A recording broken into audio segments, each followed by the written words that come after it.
This is StartStop, and this is Spider-Man PS4, or at least that's what it's called so far. Now that the Arkham games seem to have come to an end, Spider-Man PS4 is the only hope for those looking for an in-depth superhero adventure. If you want to just beat people up, you can play Injustice 2 or the soon-to-be-released Marvel vs. Capcom Infinite, but for people wanting that real Spidey experience, this is probably the one to watch. So far all signs look good, but I think it's important to talk about what we want from the game and what Insomniac should and probably have learned from other games in the genre. Spider-Man games have been around for quite a long time, some have been better than others. A lot of people pick out Spider-Man 2, the movie tie-in, as the greatest Spider-Man game ever, but why? For most people it was the web swinging. You could swing through the city at high speed, you felt like Spider-Man, and it felt good. There wasn't really much to the combat and the missions were pretty average. In fact, the game sold less than the original Spider-Man game. But the one thing that stuck with people since then is the swinging. So, that's important point number one, swinging. When I think of Spider-Man, one of the first things that comes to my head is his humour. Spider-Man never shuts up, it's kind of part of his power. He almost talks villains into submission.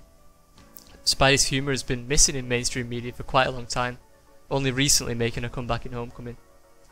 The Amazing Spider-Man movies, especially the first one, were criticised for a lack of jokes on Spidey's part, something that they did try to fix in the second one, whilst seemingly forgetting how to actually make a film.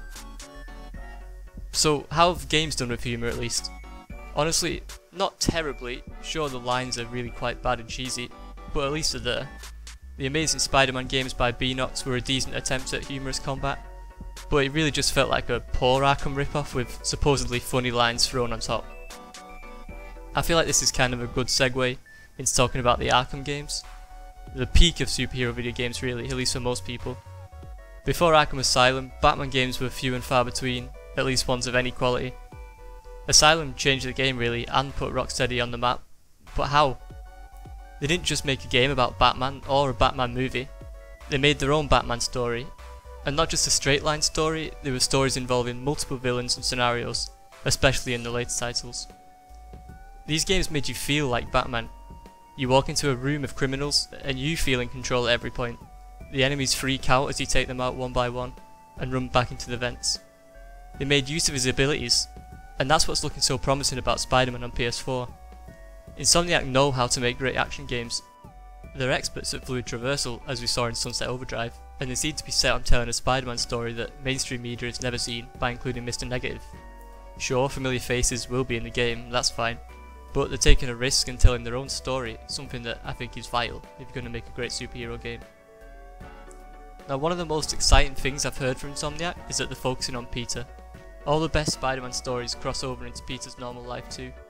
The creative director of Spider-Man PS4, Brian Intihar, said, "I think what makes Marvel's world so interesting is, it's not a great character with superpowers, but it's the narrative. I think you want some of that in there, and we have that." And he said that the game was very much Peter's journey. This is exactly what we need from a Spider-Man game, but we also do need the action.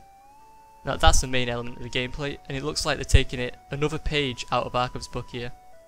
The combat looks like an Arkham ripoff, sure, complete with Spidey setting up traps and using stealth before the real fight begins, but the important distinction here is that it's done right. It's fine to learn from the other games, it's what pushes the industry forward, learning and improving on proven things.